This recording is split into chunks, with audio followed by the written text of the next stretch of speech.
Well, welcome everyone. Normally I'd start a presentation with either good morning or good afternoon, but because of the way we're doing this, it could be, well, pretty much any time of the day, and indeed any day when you're watching this. So wherever you are and whenever it is, welcome. My name's Simon Bates. I'm one of the people who put together the idea and developed the PeerWise Community site. And one of the things we wanted to do from time to time is just try and have a conversation with people about their experiences of using PeerWise and put it in a form, capture it in a video form that other people within the community can have access to it. So that we've had a few technical issues, which fortunately happened off camera, but we're just about up there now, and we're ready to go. So I'm delighted to be joined today. A very different place and a different day of the week. I believe it's already Friday where our guest is. It's Thursday for me here today. Adrian Renzo has been at the University of Auckland until quite recently for 3 years. At Auckland, he was a senior tutor in ethnomusicology and a professional teaching fellow, and he's going to tell us a little bit about some of the ways he's used PeerWise in a really interesting course, Issues in History and Popular Music. So I'll hand over to Adrian, and just give me a shout when you want to advance the slides, Adrian. Thanks, Simon. Thank you very much for the invitation to have this conversation. I used PeerWise in this course, as you mentioned, Issues in History in Popular Music. I'm assuming we can see the slides at the moment as well? Yep, we can do. It's up there. Okay, brilliant. Thanks.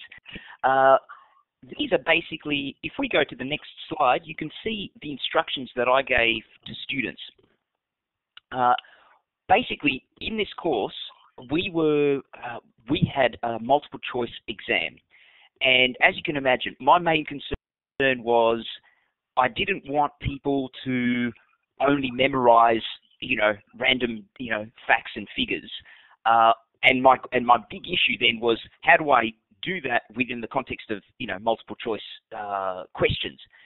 So I went to a workshop early on in the piece, and someone mentioned PeerWise, and that's how I sort of started using it. I basically awarded 5% if students followed these criteria. As you can see, you can kind of see I was already by this stage starting to. I had little things like avoid negative questions, because that's you can tell that became one of my pet peeves. I hated those negative questions. I put up about 4 questions. 2 of them I thought were pretty good questions, and 2 of them were fairly weak questions. I was putting the latter type. I thought it was important to put the latter type up as well, because I wanted to show people this is not what's going to earn you marks. This is not what we want to see. So if we advance a slide, we should be able to see what these look like online. Okay, so here is what they saw when they clicked on the sample questions. And importantly, you can see all these sections highlighted in red. When they hovered over any of those sections, if you advance a slide, you'll see what happens. There we go. Basically, you can hover over any section, and it'll show you feedback from the lecturer. Or in some cases, I was actually taking comments from other students in previous semesters, and that sort of specifies what's good or what's not so good about this particular section of the question. Mm-hmm. So those were the sample questions I started with.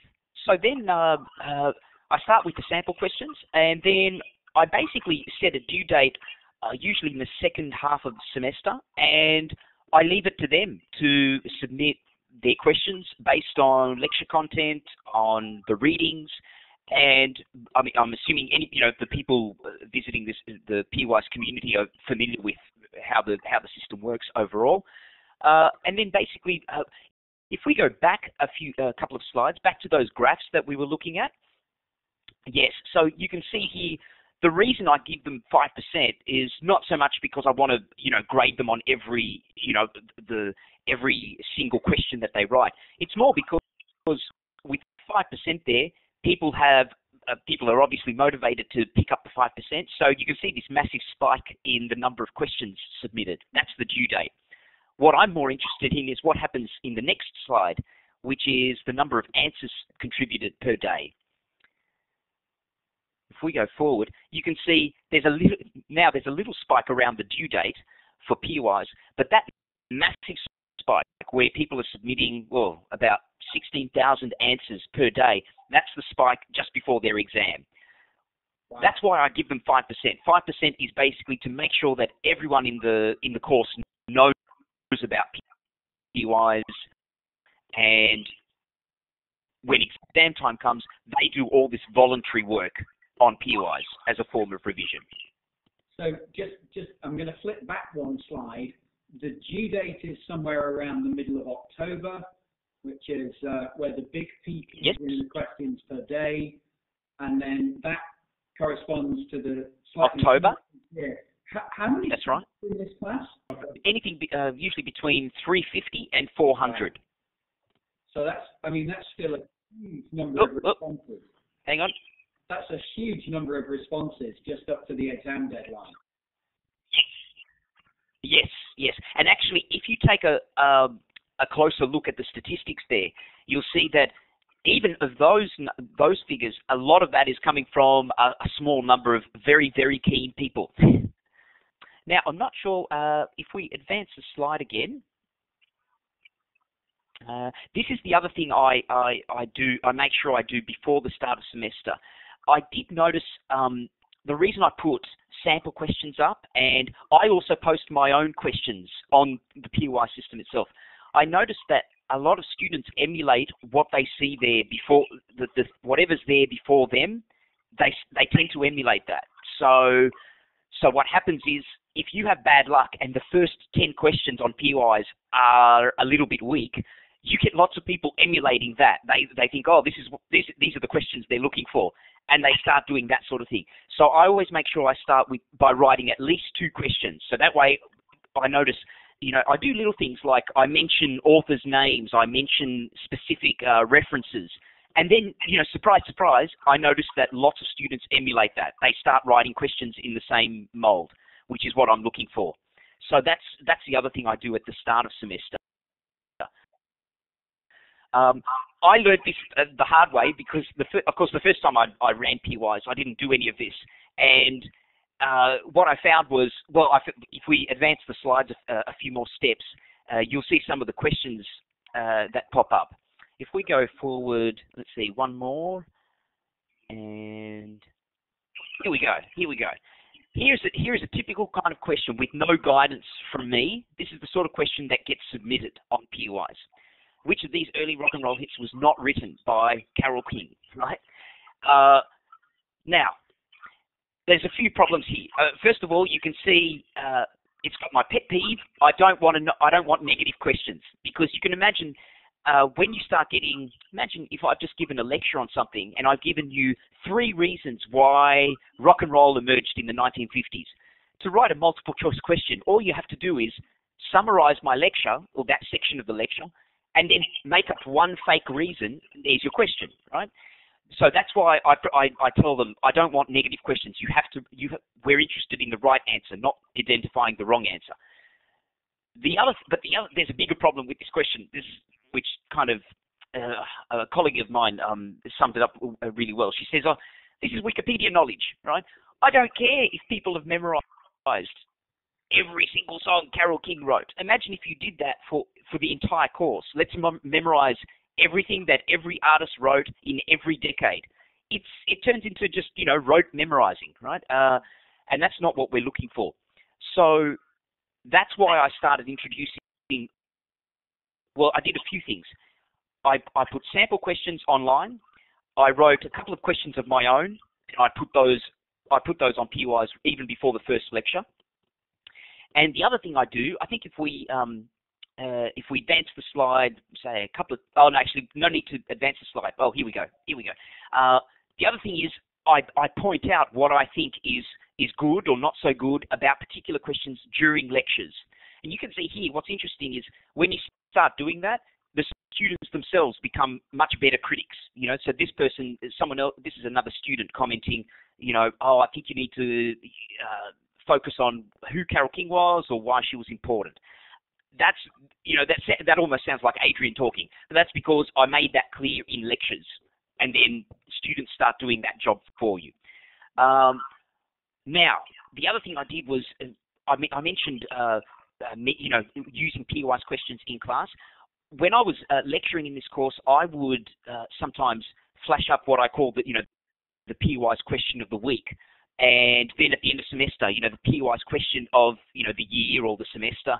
I think in this particular semester, I awarded like a half kilo of Toblerone to the person who wrote the best question. I'll show you that good question in a little bit. When I do that, what I notice again, there's that emulation thing happening. If you sort of if you show a question during a lecture and you point out, I love this question because it does X, Y, and Z. I remember one week I said to them, I love this question because it applies the theory from week 2 to music from week 7, right? That's the sort of thing I'm looking for. That was great. The very next week, people started posting questions of that in that sort of vein. If we advance the slide, I can show you an example. If we go, so I'd show them something like this, PeerWise question of the week. Here's an example. Now, if you look at this, now this might be very small, so if you advance one more slide, I've just blown up the text in PowerPoint. Here we go. Which of the following statements is a predictable response to MTV? Now, if you look at this question actually took a hell of a lot of work, because this person had to summarize, first of all, had to get their heads around 4 different theorists from 4 different lectures or 4 different readings, and then they had to use all the buzzwords associated with those authors, and then they had to sort of play hypotheticals. What would these theorists say about MTV? That's actually quite a lot of work, and as you can see, that it's that kind of work that I'm interested in getting them doing, rather than just clicking, I think it's B or I think it's C. I want them to do this sort of work. So I got them to do that by modeling what I thought was a good question during lectures. So that was one thing I found was really useful. I kept showing them what I thought was a good question, and then people start, taking the ball and running with it. They start writing things like this. The author of this question won the Toblerone in that semester. Here we go. I haven't put the full explanation, but this again, here the author has put an explanation of every option. This is why A is incorrect, why B is incorrect. And what's really clever, the reason I thought this was a clever question is that they haven't taken the easy way out. They've actually used the buzzwords that each of these authors is associated with. So, for instance, Paul Hirsch really does talk about gatekeepers in the music industry. So you really need to know your stuff to know that answer is incorrect. If you've only just skimmed the reading, you could easily think, oh yeah, Paul Hirsch, gatekeepers, yeah, that's the one, right? But the author of this question has gone the extra mile. But I've been rabbiting on for a bit. You probably have another question for me. No, I'm just loving the context. Actually, it's so far removed. So my background is in physics, and it's so far removed from the discipline context. Yet it really resonates with what you're saying about modeling good behavior, reinforcing good behavior in terms of high quality questions, the idea of the question of the week, and showcasing good student work as exemplars for others to follow. I think this is fantastic, because it shows that this is something that can be applied in such diverse disciplinary contexts. You really couldn't get. I'm using PeerWise at the moment with a group of physics students on fluid mechanics, and I'm saying the same things to them in tutorials as you're saying here about popular music culture and MTV. It's fantastic. Please carry on. Oh, great. Yeah. Well, look.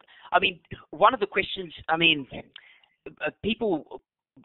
When I mention PeerWise to my colleagues or to other people in the uni, sometimes they would ask, well, this is all very well for a discipline where there's, I don't know, they often trot out maths here. They say, oh, well, maybe if you're in mathematics, there is a correct answer. How do you do, but popular music studies, ethnomusicology, it's often, like a lot of subjects in the humanities, it's more discursive. It's a lot more about arguments, stronger arguments, weaker arguments. How do you get them to do that in the context of multiple choice questions? Isn't that kind of restrictive? But I found that's where PeerWise is handy, because what you sometimes find is, instead of asking for a correct answer, people will ask, what's the most likely answer? What do you think is the most correct answer out of these? And then you get people disagreeing. So in the comments underneath the question, you get people saying, well, no, if you were at the lecture, Adrian mentioned such and such, and that would mean that that option A is actually not true, right? That's where it's kind of, I think that's where it's useful. Sometimes on PeerWise, I'm not actually that fussed if their answer is correct or incorrect. I'm more interested in what's their explanation, and then do other people agree with them? That's where the real learning sometimes happens. It's not always a case of, write this question and here is the correct answer.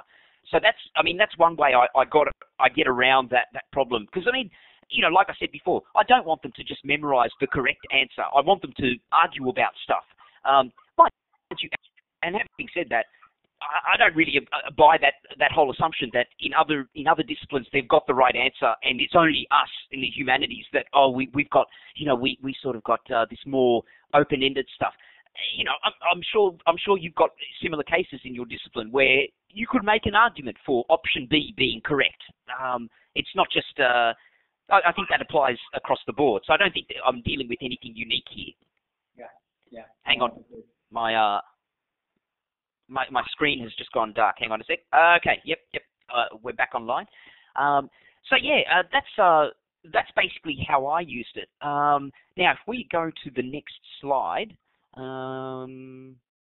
okay, sample student feedback. These are typical questions that we get from students, and this is routine. This is every semester. Several people make these kinds of comments. In fact, they often they'll even leave comments like, can we use PeerWise in other courses? So they do find it helpful.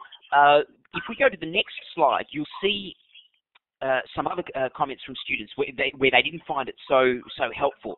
Okay, so now the first comment's really interesting. Here is a student that's looking for the definitive answer.